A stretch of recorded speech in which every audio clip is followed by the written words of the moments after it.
शब्द बदलते हैं रंग और कलेवर। जैसे जंगल राज का जंगल से कोई लेना देना नहीं, और अलसाई हुई सुबह ब्रह्म मुहूर्त नहीं, बल्कि बहुत सारी चाय और अखबार है। शिक्षक नौकर है, नौकरशाह का निजाम है। माँ बाप पेंशन या जिम्मेदारी हैं, चिट्ठी अब बस सरकारी है। फोन स्मार्ट है, झूठ आर्ट है। शब्द बदलते हैं, बदलता है उनका घनत्व। एक ही पानी बदलता है रूप और तासीर, बदलते तापमान के साथ।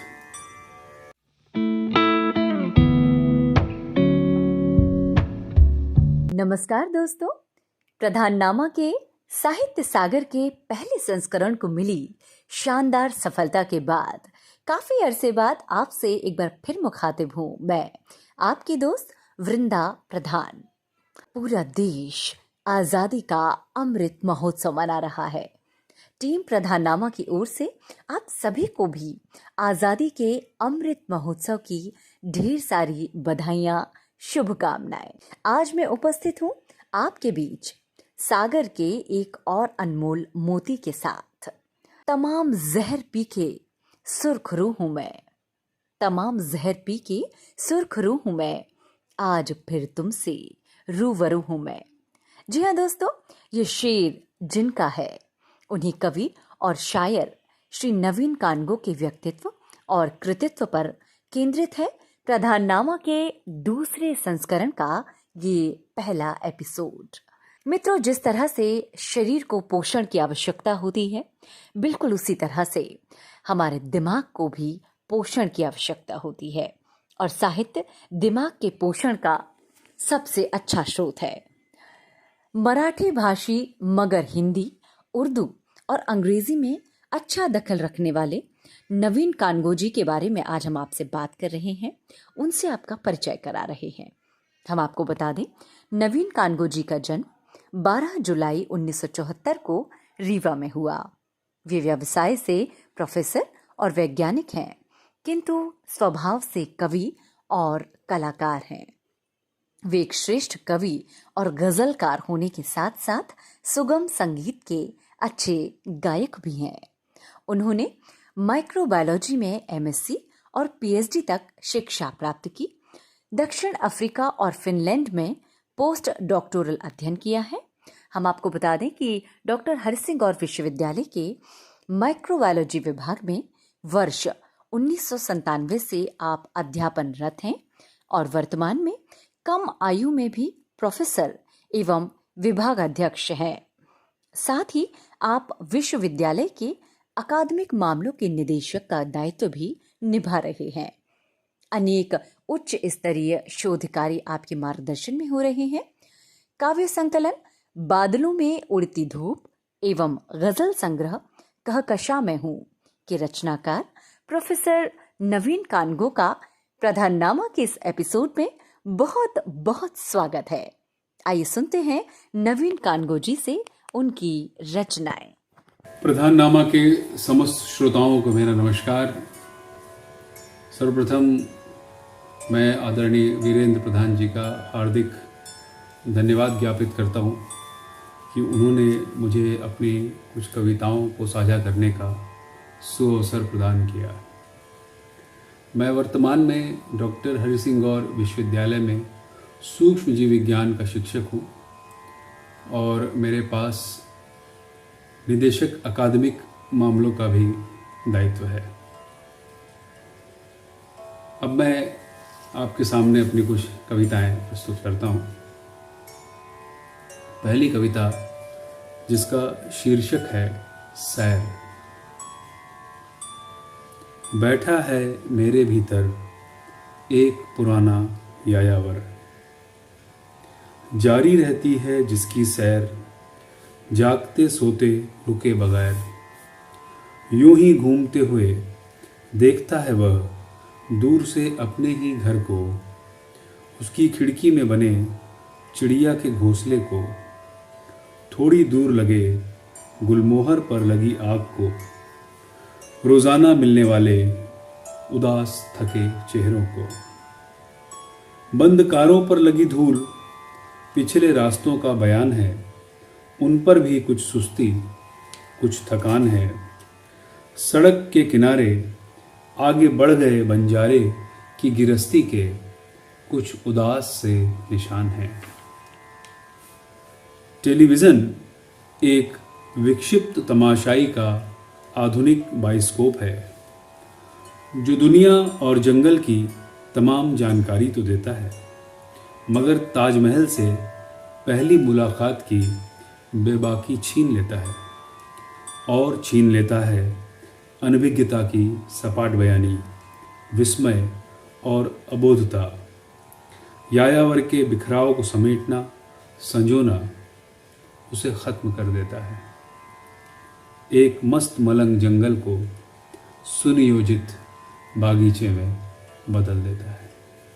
अगली कविता है बिखराव। सूरज बिखरता है पत्तों पर अनायास। बिखरना है स्वतः स्फूर्त। प्रकृति बिखरती है, कहीं सिमट कर फिर बिखरती है। बिखरने में शांति है, विस्मरण है, विलाप है, बिछोह भी है। बहुत सिमटे हुए हम जन्मते हैं, मानो किसी बड़े स्प्रिंग को किसी बड़े प्रयोजन से दबाया गया हो। वह बिखरता है पुष्प की खुलती पंखुड़ियों से छूटती सुगंध की भांति। यह विरोधाभास कितना हास्यास्पद है कि वास्तव में बिखरते हुए हम लोग अपना प्रयोजन संगठन और व्यवस्था को मानते हैं। मैं बिखरता हूँ अपनी आवाज़ में, कभी सघन कभी विरल, और तुम तक न जाने कितना पहुँचता हूँ। मैं बिखरता हूँ कागज़ पर तुम्हारे साथ, तुम्हारे शब्दों में। हम बिखरते हैं मृत्यु में। नदी समुद्र में बिखर कर विस्तार लेती है, स्वयं समुद्र हो जाती है बिखरते बिखरते। स्वयं समुद्र हो जाती है बिखरते बिखरते।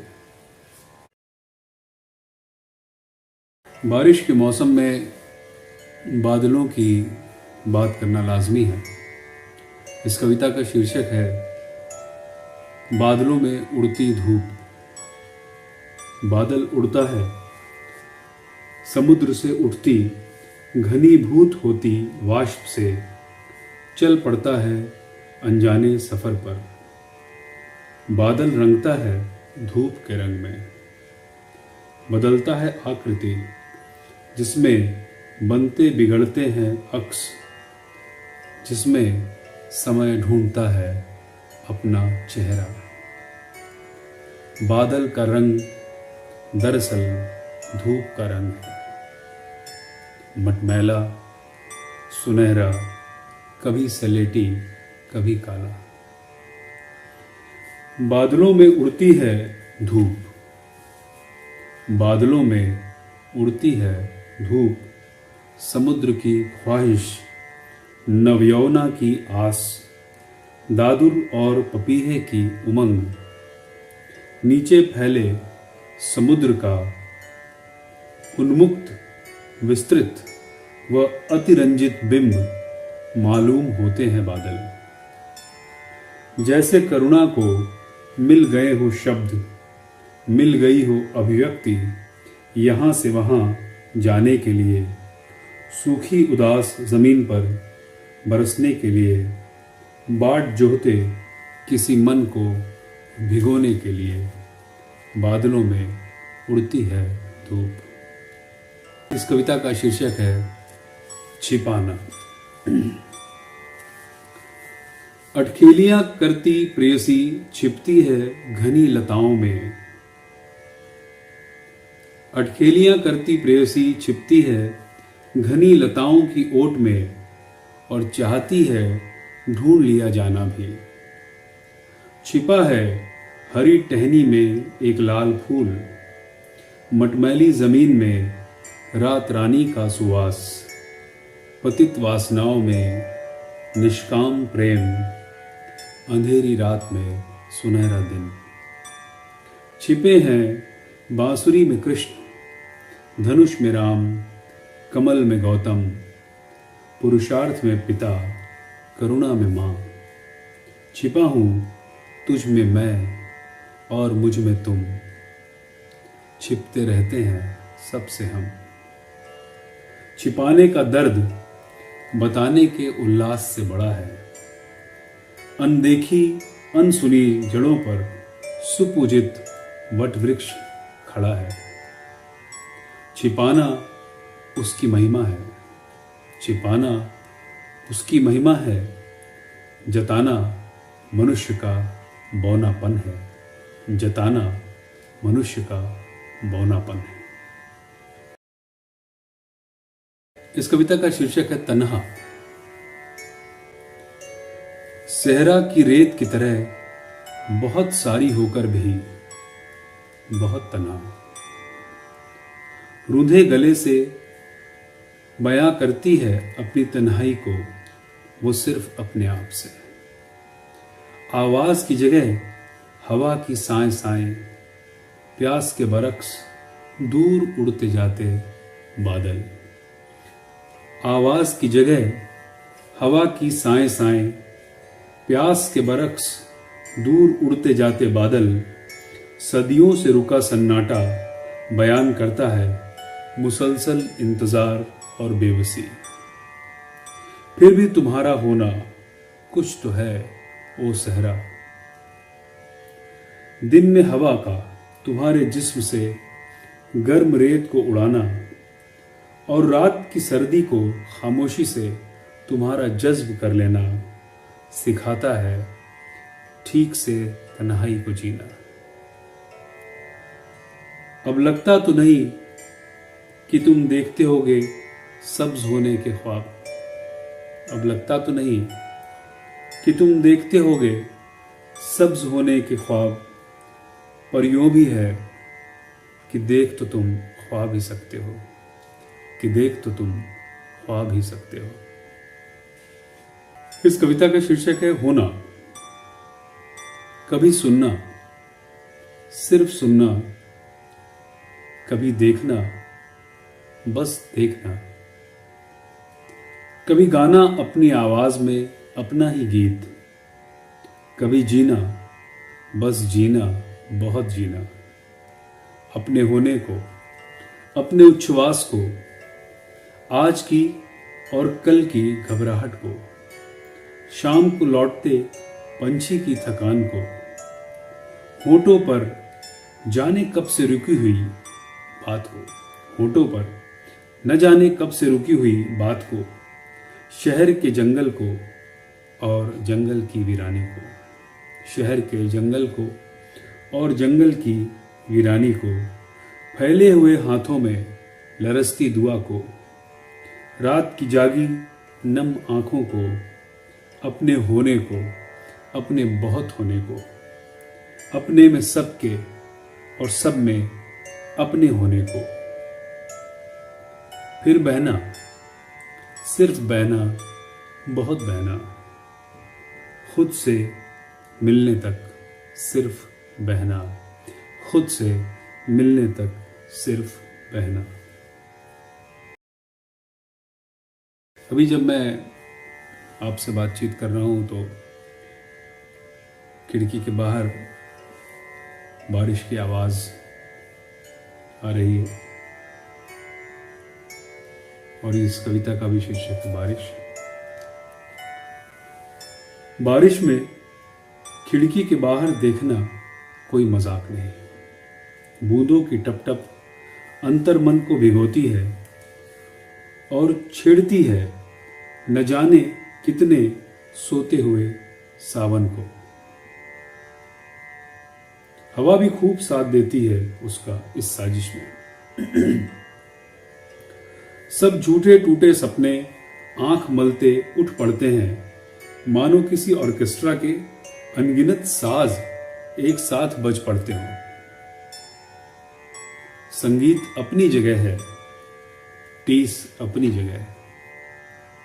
संगीत अपनी जगह है, टीस अपनी जगह है, पर कभी कभी दोनों एक ही पुरानी चोट का पता बताते हैं।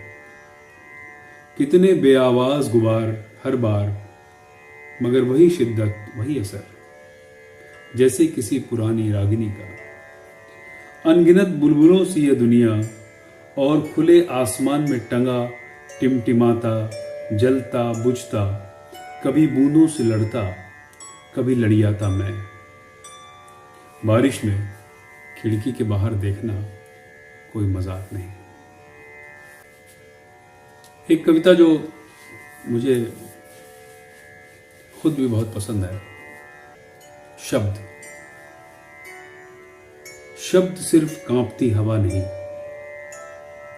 शब्द सिर्फ कांपती हवा नहीं, शब्द में निहित होती है उसकी सत्ता और अर्थ। गुलमोहर, दिल्ली, राजनीति, दलित, हत्या, स्त्री, रिश्वत, बलात्कार, समाज, हजारों हजार बिंब बनाते ये शब्द बड़े इठलाते हैं बाजार में, अखबार में, हम सभी के विचार में। इनकी सत्ता को समझना आसान है, जरा इमली या अचार बोल कर देखिए, मुंह में पानी बनेगा ही बनेगा। दिल्ली बोलने पर भी कुछ कुछ होता है। शब्द बने और उनमें अर्थ घुस गए, या अर्थ के इर्द गिर्द शब्द बुन गए, यह कहना अब संभव नहीं। हां, शब्द पहले लिखा नहीं, कहा ही गया होगा। शब्दों के दुरुपयोग एवं निरर्थक होने का एक बड़ा उदाहरण है हमारे नाम। मूलतः तो वे संबोधन मात्र हैं, परंतु अक्सर देखने में आता है कि एक सुंदर नाम होते हुए भी व्यक्ति बहुत खराब है। ऐसे में शब्द खतरे में पड़ जाते हैं उम्र भर के लिए। शब्द बदलते हैं रंग और कलेवर। जैसे जंगल राज का जंगल से कोई लेना देना नहीं, और अलसाई हुई सुबह ब्रह्म मुहूर्त नहीं, बल्कि बहुत सारी चाय और अखबार है। शिक्षक नौकर है, नौकरशाह का निजाम है। माँ बाप पेंशन या जिम्मेदारी हैं, चिट्ठी अब बस सरकारी है। फोन स्मार्ट है, झूठ आर्ट है। शब्द बदलते हैं, बदलता है उनका घनत्व। एक ही पानी बदलता है रूप और तासीर, बदलते तापमान के साथ। रात के अंधेरे में चुपचाप शब्द बदल जाते हैं। रात के अंधेरे में चुपचाप शब्द बदल जाते हैं। दिन में चुप रहने वाले मुखर हो उठते हैं रात में।